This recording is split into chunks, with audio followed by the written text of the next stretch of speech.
2024年11月18日星期一，节点金融分享时间。今天我们继续公司金融图解讲座。今天是第10讲，前面3部分呢，一共9讲，我们覆盖了教材的13章，它是所有金融课程的基础啊，从会计到金融，从这个无风险世界的货币时间价值到引入了风险概念的这个计量，风险计量，从单一的资产到多资产的组合啊，从微观视角到宏观视角的资本定价模型和无套利定价模型，还有风险收益到这个资本的成本、企业的资本预算啊。我们把具体的应用第4、第5部分呢先跳过去，今天就先跳过去讲。聊一下衍生品的这个基本的思想啊，衍生品到底是个什么东西啊？因为这里头有很多的，就是错误、不太正确的那个认知啊，比如讲这个衍生品就是赌博啦，还有的跟这个股市相联系，说股市是赌博啦等等，这些其实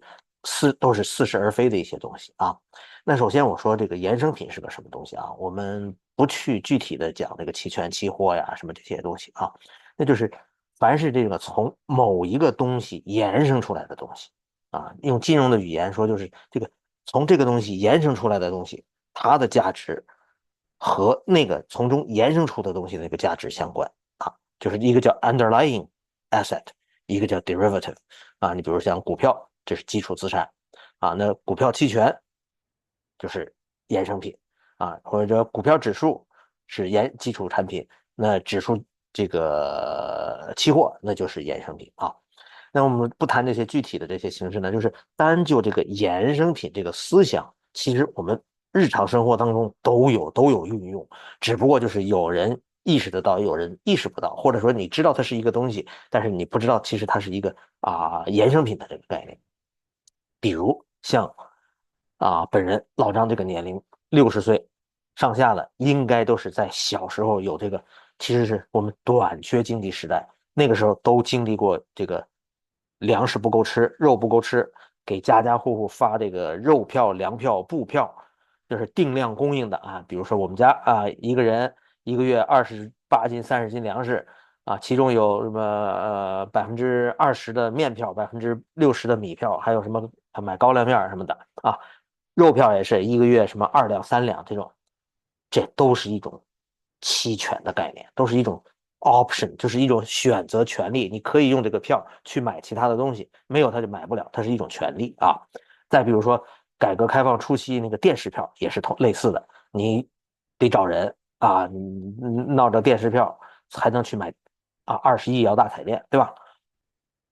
和这个金融直接相关的，就是改革开放初期的时候，有一种叫外汇券，不知道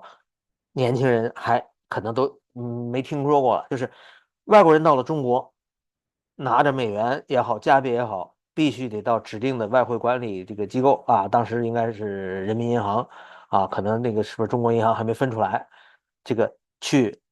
换这个外汇，他给你的不是我们一般老百姓手里的那个人民币，而是和人民币等值的外汇券。那你说它等值，为啥还要给个外汇券？哎，这个就是换出来的时候，你拿的这个外汇券是等值的去买东西，但是想换回去，你人民币换不了，只有外汇券能换回去，按照当时的汇率啊。对，当时的汇率是官方汇率，我记得最早，我印象当中最早的是1:3.8，就是1美元换3.8块人民币，但是它换出来的是3.8外汇券。那外国人走了，有没花完的外汇券，他就拿了这个外汇券，可以再按3.8换回来。当然有这个买卖差价了啊，但是它是官方的汇率，按照那个再换回来。你说我拿人民币去按那个价格换，门儿没有啊？所以这里头实际上外汇券除了具有等值人民币的能力以外，它还有一个可以换汇的权利啊，这也是一种这个衍生品的概念啊。再比如说，更不太容易想到的就是我们放开改革开放之初，放开这个自费留学的时候，你没有海外关系，你是不能走的所以海外关系本身也是一种权利了啊。凡是有这种权利的本身带着权利的东西，其实它都是一种这个衍生品的概念啊。再比如到现今的这个大家都有接触的学区房啊，为什么学区房同样的这个区域，学区房有这个上学的名额，它就比你非学区房的贵点啊？假设其他的条件都一样，就隔着一条街，比如说多出来的那个钱是什么？多出来的那个钱就是学区溢价嘛，就是你孩子上学值的那个钱。那这个时候其实你一减你就知道你家孩子上学这个权利值多少钱了啊。当然，最常见的其实就是这个保险，保险其实也是一种衍生品。为什么？比如说这个灾害险，假设啊，就是它的价值和发生的那个灾害有关系啊，就是这个灾害本身是一种基础的这个概念，然后这个保险其实就是在这个之上衍生出来的啊。当然还有啊各种形式的那种赌博啊，其实都是衍生品的这个概念。你比如翻大翻小啊，你翻三我翻二，那你赢了，那赢多少？其实你自己可以定那个具体这个赌多大的，对吗？但是它的结果是跟我这个翻牌这个相关系的，它是由这儿来决定的啊。这都是这个衍生品的概念。那说到这儿，赌博正好可以帮着大家就是 clarify 啊，澄清一个，就是有很多人讲中国，比如讲，尤其是在中国说讲炒股就是赌博，说股市就是赌场，这是你粗略的意义上说是说我们不摸门儿，不知道怎么回事进去就相当于这个赌博一样。从这个意义上来说，可以这么认为。但是你说股市这个机制就是赌场，是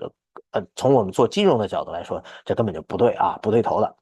而衍生品交易确实是赌场，就是衍生品它是一个零和交易，就是不管是一对一的这种面对面的两个人赌，还是说搁到一起像期货市场那种赌它整体上是零和，这个是真正的赌博啊，赌博的是零和，而股市不是的啊。你说股市不分红，它也是零和，错误，它这个不分红有留存收益，它也同样是这个有未来，就是不是一个零和的概念啊。而且它这个时间是无限拉长的，而赌场不管是任何一个形式，包括衍生品，它都有一个期限，这个结算周期的啊。所以这个说股市就是赌博，不管是从哪个意义上来说都是错误的啊。只有在说我们是闷着头进去也不管不顾，就像这个摸牌一样，随便抓一只股票，这个意义上说你自己的决策类似于赌博，那是可以啊。从这个市场交易机制上，这些是根本就不是一回事情啊。呃，如果说这个讲这些具体的这些衍生品，这个实际的应用，其实除了我们说的这个日常生活当中被隐藏起来的这些肉票、粮票这个衍生品的这个概念，那具体的这个真正的我们会在后续详细的就是比较详细的梳理的，就是这个期货合约。从期货合约说起来最容易理解。远期合约完了就是期货然后期权啊swap， 大概就这么几类。其实他们这几个衍生品加起来，和我们所谓常见的这个基础资产，就是股票和债务这两个金融工具，那么加起来大概来说就是能够构造出各种各样的金融产品。那这几个呢，就叫在金融工程这个概念里边，这叫 building block，就是最基础的这个产品形态：股票、债券、期权期货远期合约大概就是这么几种你比如说这个swap，我们刚才提到就是互换，其实它是多个远期合约，相当于现金流互换或者利率外汇这个互换，它都是若干个现金流，就若干个远期合约合到一起再比如我们讲那个嵌入式的这些，比如说像可转换债券 convertible bond，它就其实是一个债券加一个认股权证加一个这个或者说这个 option call option 就是只有股票、债券、期权、期货、远期合约这几个东西算是，就是这个时候不是说叫基础资产，而是说基础的这种金融产品，用它们可以构造出各种各样不同形式的金融工具来那简单溜一下的话，就是比如说期货合约最好理解了啊，比如说我们定一个未来的一个时间啊，我交钱，你给我东西啊，现在什么都没有，就签一个合同，就是两个人之间啊，我买这个一吨什么，比如说我有一个朋友是做这个黄金、白银这个饰品，银壶啊、金壶啊这些东西，那它有大量的东西，它要锁定它未来的这个进货成本。因为价格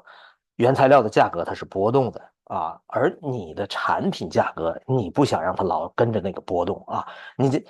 咱们日常加油是跟着这个期货每天的波动，假设你日常生活用品面包你天天变甚至于你去买这个，就是它那个银壶，你比如说比较大宗的这个金银这种商品出来的产品3000块钱比如说一个壶，那明天3500，后天3200，那这也不行，对吧？你不希望你的产品价格老这么变，所以你怎么样？你为了锁定你的利润，锁定你的成本，你就去跟人家签这个进货商签这个远期的合约，说未来1年我可能会用你的，比如说10吨、8吨、20吨这个白银，那我现在就定下一个价格来，那这个时候就双方有一个权利义务签个合约，这叫远期合约，就是你们之间的，对吧？那这个时候价格未来的变动我就不管了，反正我就这么多进这货，这1年的产品我就保证了那你可能会问，那如果对方违约了怎么办？哎，对，这是另外的原因，另外的因素可以造成就是防止违约交违约金这是其他的就是约束的办法。那么后来就发展成为，比如说你两个人要签，他两个人要签，那么多人都要签怎么办？咱就不把这个都把这些人都撮合到一个市场上，这就形成了就是这个期货市场，就是把远期合约给标准化了你们两个人本来是定200吨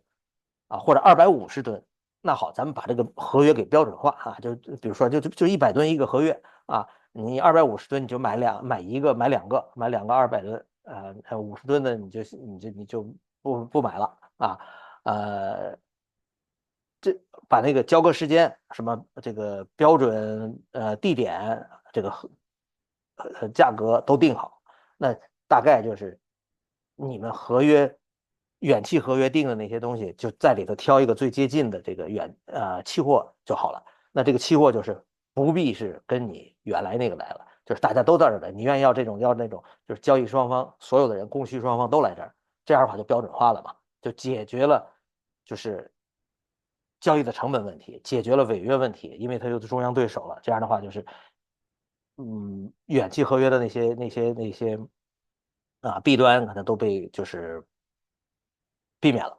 那就从远期合约标准化以后，就到了这个期货。那再有的就是期权，从这个期货它是一个就是期货和远期合约，它都是权利义务对等你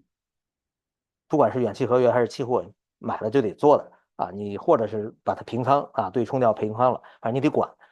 那有一种说我就想，比如说这个金银到了多少钱以上我找你买，不到这个价格我就不找你买，我就市场上去买了这其实就是一个期权的概念了，就是把这个期货改造一下把成这个权利和义务不对等，只有权利没有义务相当于我买个保险 OK 了吧那这就成了期权，所以它都是从这么实际当中一点一点演变过来，成了一种标准化的产品所以这个如果说有人对衍生品，尤其是金融危机被认为就是衍生工具过分的这个发达是造成金融危机的原因之一，有人会对它存在着误区就是认为这东西可有可无不是的，这个东西是实际上是帮助这个市场运作的更好可以对冲风险呀等等，价格上发现各种各样的这个好处。当然，如果你用它去投机，那跟赌博一样你有人愿意赌博的嘛那为什么说我用期货赌博就比去赌场赌博更不好呢？其实一样的嘛，就是赌是人的一个心理，而你把赌场里的那个东西拿到期货市场来去做，你还提供了这个对手你还成为这个真正做保值的人的交易对手啊，提供了流动性，其实更有利于这个市场的这个经济体系的运转嘛。啊，比那个让我看比那个赌博纯粹的赌博要好嘛，而且还有智力游戏的性质在里边儿，能够整个提高你这个知识水平，这个对市场经济金融体系的认知嘛。啊，所以不能说啊，有人去拿它赌博，就说它有问题啊。这个工具永远都是中性的。我一直说，金融是啊，从理论到实践和人性，它都是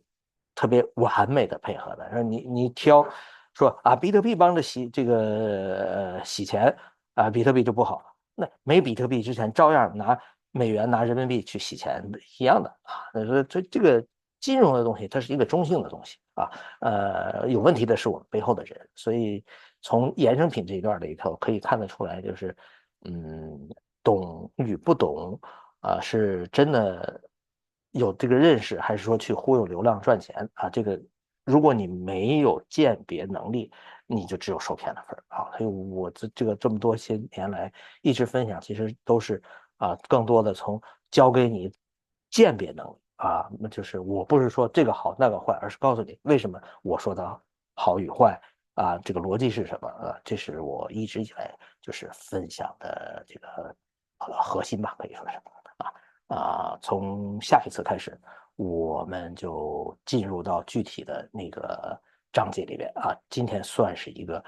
衍生工具、衍生品的小概论吧，绪论啊。感谢大家收看。